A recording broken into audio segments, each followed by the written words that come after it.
Well, that last game was between Manchester City and Marseille in France. And after the game, Marseille coach Andre Villas-Boas did say that if he had Pep Guardiola's money and was called Pep Guardiola, then certainly you would expect more possession and maybe a better result from Marseille. But it was Manchester City who did get the 3 points on the night. But today, we'll be having Chords B of the Champions League. And let's take a look at fixtures for the day.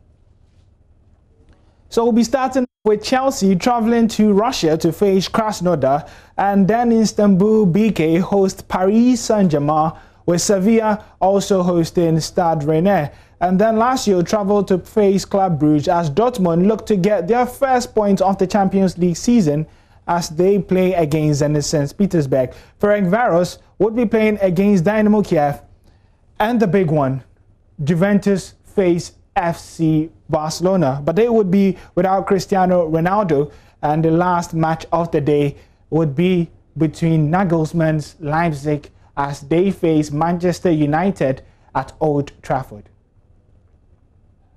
Well, from Europe, let's now move to Ghana, where we're still building up to the Ghana Premier League, which kicks off in November 13th. And the club licensing board of the Ghana Football Association has approved 8 venues and rejected 10 after inspecting the sports facilities proposed by the Premier League clubs across the country after the first inspection. We do have more for you in the following report. Clubs were granted conditional approvals pending the completion of requirements for a full license. The 10 clubs will have their venues re-inspected by the club licensing board before a decision on whether they are deemed qualified enough to host matches is taken. Of the 8 approved venues, 5 clubs, House of Oak, Inter Allies, Legon Cities, Great Olympics and Kumasi Asante Kotoko will be using the Accra Sports Stadium. The Dansoman Karl Randolph Park and Obuasi Lenkley Sports Stadium are among the 10 league centres rejected by the FA. The other venues include the temporal home of Midiame SC, the Akun Park. The Mauve and Yellows had to relocate to a new venue due to the construction of a 10,000 capacity stadium at the Takwa and Abuaso area. Dreams FC's Theatre of Dreams based in Deo also requires re-inspection. Carol's Camp Park, despite the rehabilitation, has not met the requirements yet. Golden City Park, the home venue of former league champions Brekum Chelsea, must be worked on before the next visit of the board. Almina Sharks, King Faisal, Tachima 11 Wonders and Bechim United will all have their venues re-inspected.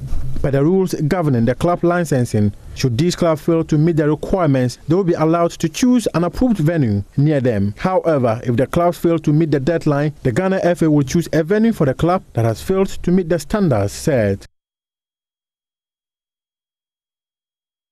Well, let's try and get a graphical representation of the venues that were accepted and then those which were rejected. And this was the decision by the club licensing board at the GFA. And for those whose stadiums have been approved for the new season, we have Heart of Oak, Inter Allies, Legon Cities, Great Olympics, Asante Kotoko, all would be sharing the Accra Sports Stadium.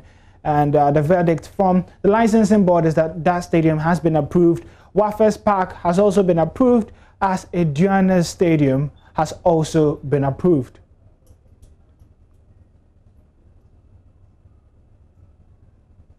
Now, for those who unfortunately have been rejected and would need re-inspection, we have the Theatre of Dreams for Dreams FC, Golden City Park for Brekum Chelsea, 11 Wonders is Ohene Amiao Park, and then we have Bechim United, Ashanti Gold, King Faisal, Elmina Sharks, Liberty Professionals, Karela United, and Midiame's Akun Park, all fallen short of the club licensing board's expectations.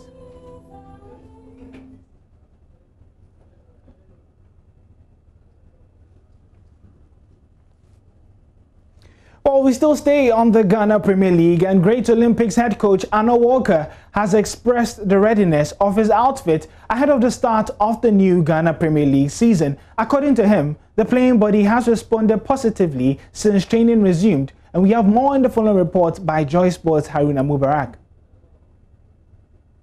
Out of the Ghana Premier League, Great Olympics are training intensely as they seek to start the campaign. On a good note, head coach of the club, Anna Walker, declares his squad ready for the upcoming season. Of course, yes. That's why we started training.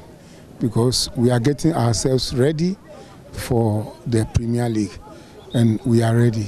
Yeah. Okay, let's talk about your new signings. I understand that about 10 players or even more have joined the club. What are they bringing on board? Okay, in fact, you know, last year we're having some young players and some old players, but unfortunately we've left the old players and we've had some young ones. It has been close to 20 days since Great Olympics resumed training following government's decision to lift ban on contact sports. Coach Arno Walker is very happy with the way training sessions have gone. Honestly, like you asked, we trained for the past, this is the 3rd week. We started from here in the whole of last week. We were at the beach doing the physical and the hard work at the beach. God willingly, this week we started on the pitch. That is tactical work and my formation that I'm going to play in there. I'm teaching what I'm going to play when the league starts. And my boys are responding very fast, and I'm really happy with what I'm seeing. Great Olympics travel to Takwa to face Midiama Sporting Club on match day 1 of the Ghana Premier League.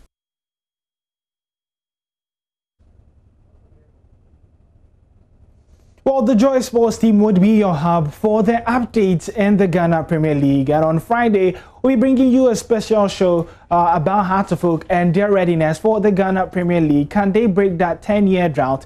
And then on Saturday, we conclude the transfer window in the Ghana Premier League as we take a look at the biggest transfers this window.